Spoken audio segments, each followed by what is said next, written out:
everybody. It's your boy, First Project, back with a message that I'd like to share on this holiday season, during this holiday season.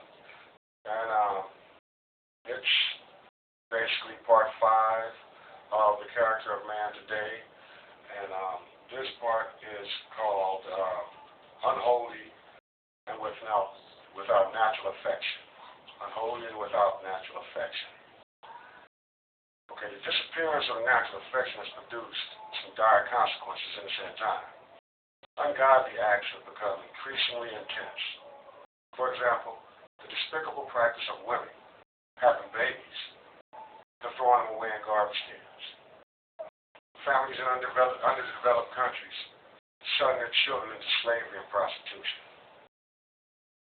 It's unconscionable that a woman could grow a child in her womb for 9 months and then just toss it away like a piece of trash.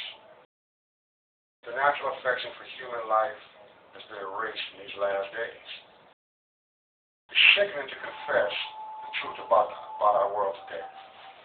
Despite the relatively few acts of kindness and compassion shown by some, the charm of humanity has become heartless individuals who would sooner watch a person stoned to death than protect them.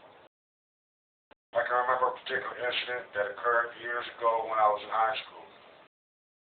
It happened in front of my school in the evening when I witnessed a man beating his woman. She was screaming for him to stop and she was in some severe pain, so I ran over there to help her. When I snatched the guy off of her, he looked at me like I was crazy and told me to mind my own business. The guys that I was with said the same thing, mind your own business. And then the woman herself told me to mind my own business. No one at that scene had any natural affection, not even the woman who was being victimized. Downtown Los Angeles and in poor communities around the world, you see starving, homeless people, sleeping in squalor, begging for food, with bodies full of sores. And then you see people of means just passing by the poor as if they don't exist. It's just like in the story of the rich man and Lazarus. The rich man had no natural affection towards the downtrodden man. And when they both died, the poor man went into paradise, while the rich man, the one without natural affection, went into torment.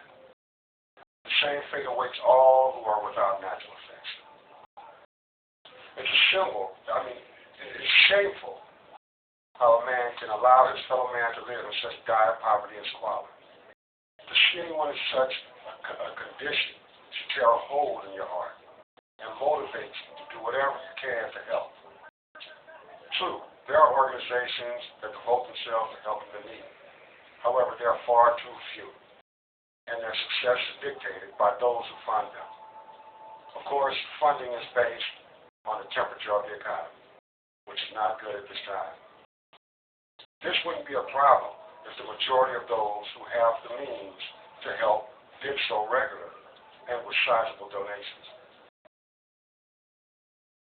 Then the charitable organizations would not need to depend on a public with limited funds and a government in disarray.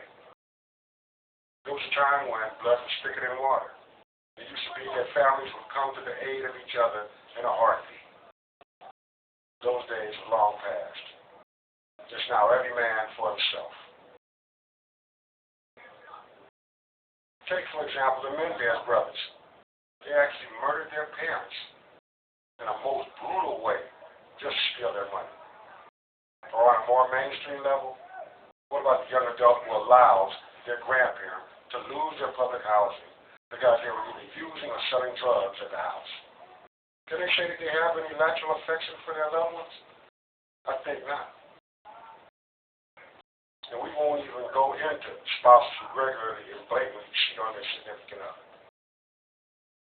The bottom line is that we live in a world that is hard-hearted. No segment of society is exempt. Satan has infected the whole world with this unholy mindset, and the love of many has grown cold. But it doesn't have to stay that way. We can change. We must change. So in this holiday season, just go out and find somebody and show your affection to them. Show your love that God has placed in your heart with somebody, anybody. I'm Project Resurrection. I'm First Project, and I'm out.